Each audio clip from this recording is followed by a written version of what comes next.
Bonjour à toutes et à tous. Vous êtes bien sur la radio de Dans la maison de Françoise et aujourd'hui dans le cadre de l'émission La parole aux experts, j'ai invité Rim Swissy, la créatrice de Comptoir Azur, un site de vente en ligne d'objets de décoration qui présente les artisans tunisiens.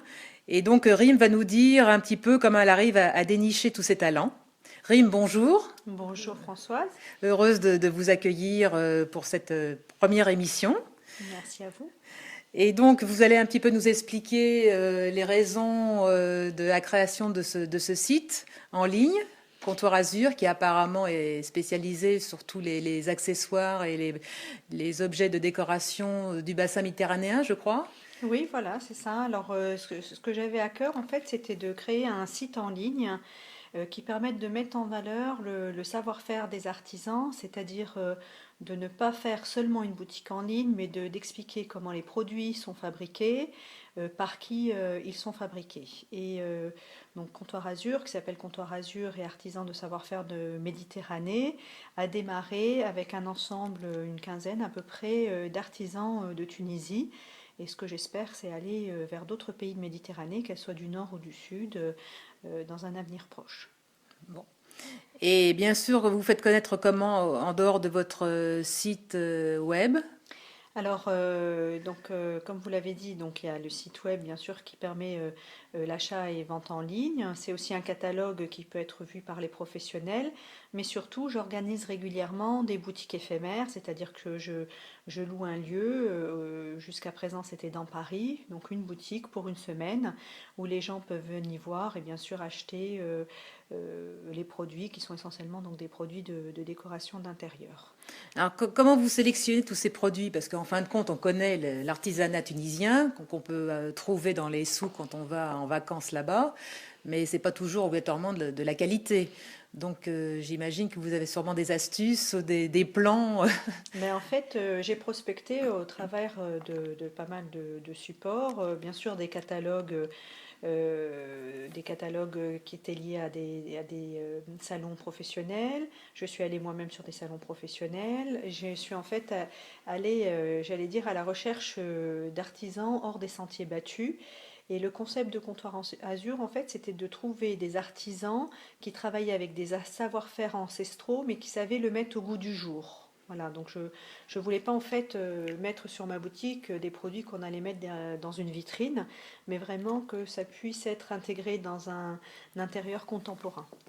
C'est ça. Mais quand même, avec une finition et un savoir-faire que l'on ne trouve pas facilement, parce que ces gens-là ont été effectivement Alors on trouve formés de tout à fait. génération en génération, j'imagine. Ce sont Oui, des... en général, c'est vrai qu'ils ont souvent un savoir-faire qui leur a été passé par leur père ou leur mère, ou même leur grand-père et leur grand-mère. Comme vous le savez, ben, la Tunisie a quand même une grande histoire. Donc, par exemple, pour ce qui est de la céramique, c'est quand même un savoir-faire qui date de plus de 2000 ans.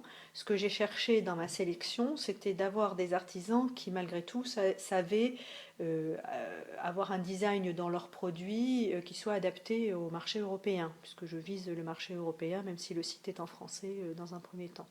Alors, qu'est-ce qu'on trouve dans les boutiques éphémères concernant le linge de maison, concernant la poterie? Quels sont...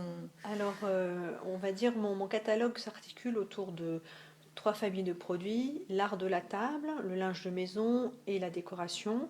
Sur l'art de la table, aujourd'hui, on va trouver deux matières essentiellement, de la céramique émaillée et du verre soufflé bouche. Dans le linge de maison, on va trouver soit des tissages qui sont faits sur des métiers, j'allais dire semi-artisanaux, puisqu'en fait une partie est faite à la main, mais il y a quand même des machines qui tissent derrière. Donc ça, c'est essentiellement toute la collection de foutas et de linge que je fais faire auprès d'un artisan qui a un atelier dans les environs de Tunis. Et j'ai aussi un autre produit, c'est une artisane qui travaille avec des tissus qui servaient à l'époque et qui continuent d'ailleurs à être des tissus dans lesquels on récolte les olives. Elle anoblit le tissu et elle choisit de le laisser dans la couleur naturelle de la plante, donc le coton étant un petit peu crème, donc cette couleur crème, et elle apporte la touche de couleur dans de la broderie. Et enfin, sur la décoration, donc là j'ai un petit peu plus de choses. J'ai du bois d'olivier qu'on pouvait aussi mettre dans l'art de la table, du cuivre martelé, qui est vraiment quelque chose de spécifique en Tunisie. Et aujourd'hui d'ailleurs en France, on voit que le cuivre et la couleur cuivre revient vraiment à la mode. J'ai des poteries et surtout j'ai vraiment des pièces uniques là, donc par exemple des pouches qui sont recouvertes d'anciens kilims. Donc quand on parle d'anciens kilims, c'est des kilims qui ont maximum 50 ans, donc on va dire c'est des années 50. J'ai des jarres que je trouve somptueuses parce qu'elles sont recouvertes de vieux éliges de maisons tunisoises voulant dire de Tunis, donc dans les anciens palais ou dans les anciennes maisons, on avait de la céramique partout au mur. Donc quand ces maisons ont vieilli, cet artisan-là qui a cœur en fait de préserver le patrimoine tunisien les récupère et avec les petits tessons qu'il obtient, il les pose sur des jarres en terre cuite et ça donne un résultat Donc ce sont des assez pièces beau. uniques apparemment, Oui, et qui sont aussi authentiques, parce qu'elles ont évidemment une histoire exactement. avec elles. Oui. Alors comment vous faites? Parce qu'il faut évidemment entretenir cette boutique, proposer à chaque fois des nouveautés, enfin en tous les cas à chaque saison régulièrement. Comment vous faites à chaque fois pour trouver des nouveaux artisans, pour les sélectionner, quels sont vos critères Alors, donc déjà au départ, j'avais acheté pas mal de marchandises, tout simplement parce que voilà, j'avais quand même une variété dans mon catalogue qui me permettait j'ai peut-être démarré avec 200 références dans le catalogue. Ensuite, j'ai fait grandir ce catalogue de deux façons. D'abord, en choisissant de nouveaux produits auprès des artisans déjà sélectionnés, et ensuite en sélectionnant d'autres artisans. Donc, donc si je prends un exemple, par exemple, si je prends l'artisan qui travaille le verre soufflé, j'ai démarré avec un certain nombre de couleurs. Aujourd'hui, je diversifie ces couleurs, je diversifie les finitions. Pour ce qui est d'ajouter des artisans, dernièrement, et j'ai présenté ce groupe d'artisanes lors de ma dernière boutique éphémère qui a eu lieu en novembre 2013, je suis allée vers un groupe d'artisanes qui s'appelle les Potières de Sejnen, qui est dans le nord, une région dans le nord de la Tunisie, et qui travaille un art très primaire de la poterie, et qui, contrairement à d'autres métiers de la poterie, se passe de mère en fille. Les potiers sont souvent des hommes, mais là c'est vraiment un métier de femme. Ouais, c'est original, Et hein. mon critère est toujours le même. C'est vrai que je me fie beaucoup à ce que j'aime. Donc j'ai du mal à faire des produits que j'aime pas, sauf à la demande précise d'un client. Mais dans ma sélection, ça me plaît toujours et ça va toujours avoir euh, cet aspect donc savoir-faire ancestral, design contemporain et aussi bien évidemment je sélectionne le fournisseur dans sa capacité à pouvoir exporter sa marchandise et à avoir un suivi dans le temps. Donc ça c'est pas très facile. Euh, c'est pas toujours très facile, mais bon, Oui. c'était pas Il y a quand même des votre critères à question. respecter, effectivement, de timing au niveau des Et voilà, livraisons exactement. Et de la et, qualité des produits. et que Si tout je arrive suis. en état. Exactement. Et aussi, vous avez choisi ces artisans par rapport à leur dimension humaine aussi, parce que vous aviez des relations. Alors en fait, ce que je voulais vraiment faire, comme je le disais au départ, c'était plus qu'une boutique en ligne. Je voulais vraiment rendre hommage à l'artisan. Je trouve que l'artisanat est un métier formidable. Je ne sais pas s'ils se rendent compte, mais bon, voilà, moi j'ai beaucoup d'admiration pour ces gens-là. J'aime énormément les produits qu'ils font, mais c'est vrai que pour moi, un produit fait main a toujours finalement une âme que l'on ne retrouve pas dans un produit industriel. Donc ça, c'est pour l'aspect produit. Et donc, comme je voulais leur rendre hommage, ce que je fais sur mon site, c'est que j'explique bien comment ils fabriquent leurs produits. Ils ont chacun une fiche qui les décrit. Donc en fait, quelque part, je dévoile mon carnet d'adresses, hein, puisqu'on sait quand on achète tel produit qu'il a été fait par tel artisan. Mais ça ne me pose pas du tout de problème. Donc les artisans vendent sous leur marque, hein. Les quelques fois où on va retrouver la marque Comptoir Azur, c'est les fois où je participe au design de l'objet. Et là, c'est notamment le cas sur les foutas, où je travaille avec l'artisan sur l'alliance de couleurs, sur les tissus, etc. Donc elles sont vendues sous la marque Comptoir Azur. D'accord. Donc les foutas sont à la mode effectivement là depuis plusieurs étés. Et donc vous avez une palette de coloris assez large à proposer Oui, à la clientèle? j'ai commencé par des couleurs, j'allais dire un petit peu les couleurs primaires et qui tombaient sous le sens pour un démarrage, du bleu, de l'orange, du rouge, du jaune et du turquoise. Et là, sans dévoiler de secret, puisque ça va être dévoilé lors de ma prochaine boutique éphémère, qui a lieu dans une semaine à Paris, je vais dévoiler des couleurs. Il faudra venir voir. Oui. Ah, par contre, il faudrait parler de la qualité des foutas, parce que je crois qu'on trouve toutes Oui, sortes de qualités qui c'est sont pas vrai, toujours. on trouve. Alors, comment on peut savoir si le fouta est de Oui, qualité ou pas? Il y a des astuces c'est une pour. bonne question. Alors bon, je le mets sur mon site, les gens ne le voient pas forcément. Comme je le disais, mes foutas sont tissés en fait sur des métiers semi-artisanaux et leur spécificité, c'est qu'elles sont tissées de bord à bord. Donc à la différence de beaucoup de foutas que l'on va trouver sur le marché, la bordure de mes foutas est tissée dans le même point que l'ensemble de la fouta. Donc si vous avez chez vous une fouta avec 1 centimètre de marge à droite et à gauche, c'est sûr, hein, elle a été tissée industriellement.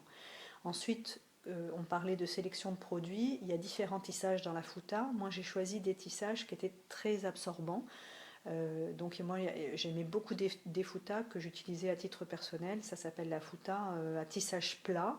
Il y a souvent une grande bande blanche comme ça. Donc j'adore ces foutas, mais malheureusement, elles n'épongent pas. Donc du coup, quand j'ai créé mon entreprise, j'ai voulu vraiment présenter la fouta comme une alternative à la serviette de bain usuelle et utilisée en Europe ou ailleurs. Et je voulais qu'elle éponge bien. Donc j'ai fait tisser des foutas dans du nid d'abeille ou dans l'œil de perdrix. Il y a un autre modèle qui s'appelle Chevron. Et donc ce sont des foutas qui sont très absorbantes, qui sèchent très vite. Donc ça c'est un avantage par rapport à la serviette européenne, j'allais dire la serviette Oui. en coton ou velours. Elles sont très légères, donc on les met dans un sac, dans une valise, sans pour autant plomber sa valise. Elles sont très faciles d'entretien, 100% coton, donc c'est vrai qu'elles ont vraiment énormément de qualité. Et juste pour finir sur le sujet, vous me disiez c'est très à la mode. Ce que j'observe, c'est que les gens qui sont dans le sud. Oui, donc pour revenir au fouta, elles ne sont pas si connues que ça en France. Donc je l'observe par rapport surtout à mes boutiques éphémères, hein, où je rencontre le client et je vois qu'en région parisienne, bon ben voilà, c'est vraiment les gens qui ont l'habitude d'aller sur la côte ou bien qui sont très au courant des tendances déco et mode qui connaissent la fouta. Sinon, elle est vraiment très connue plutôt dans le bassin méditerranéen, donc dans le sud de la France et vers Biarritz. Donc voilà, là où les gens se baignent, la fouta est connue. Elle a été d'abord adoptée donc en Europe en tant que linge de bain paréo, pas linge de bain, pardon, linge de table, je vais y arriver, linge de plage paréo, etc. Et c'est vrai que moi, comme je propose les foutas en 3 tailles, je pousse un petit peu les gens en fait à l'adopter dans sa Oui, salle de bain. bien Parce que sûr. je parlais de ses qualités d'absorption, etc. Oui, donc Et l'intérêt, c'est qu'on puisse l'apprécier dans le quotidien. exactement. Et non Donc pas avec seulement ponctuellement à la plage en voilà, été. exactement. Il faut savoir au départ que c'était une serviette pour le hammam, c'est ça? C'était Exactement. pour En fait, le bain. c'était même le bain traditionnel, le drap traditionnel utilisé par les hommes. Ensuite, ça a été utilisé par les femmes, toujours dans le hammam. Ensuite, les Tunisiennes l'ont utilisé elles-mêmes en serviette de plage. Donc, je me souviens très bien. Donc, moi, j'en avais acheté justement de pas très bonne qualité. Mais je l'ai su qu'après, en montant mon projet. Et ensuite, ça s'est exporté. C'est Voilà. ça. Donc, il y a eu toute une évolution dans le temps. Alors donc, si on veut voir tous ces produits, il faudrait que vous nous donniez l'adresse de cette exposition éphémère qui, je crois, a lieu bientôt. Oui, donc c'est du 17 au 23 mars. Nous serons au 100 boulevard Beaumarchais. Nos produits seront exposés et vendus donc dans une galerie d'art contemporain qui s'appelle Les Infirmières Galerie. C'est en face de cette grande boutique qui s'appelle, enfin c'est plus qu'une boutique d'ailleurs, ce grand magasin qui s'appelle Merci, métro Saint-Sébastien Froissart. Nos horaires d'ouverture, c'est globalement 10h-19h, mais en fait, on va faire une nocturne le vendredi et le samedi en fermant à 20h. Et le dernier jour, le dimanche, on fermera à 18h. Voilà. Bah, écoutez, merci Rim, et puis j'espère que vous viendrez nombreux pour découvrir les produits de la boutique éphémère de Comptoir Azur. Et puis je vous dis à bientôt pour une prochaine émission. Sachez que cette émission sera rediffusée jeudi à 12h30. À bientôt.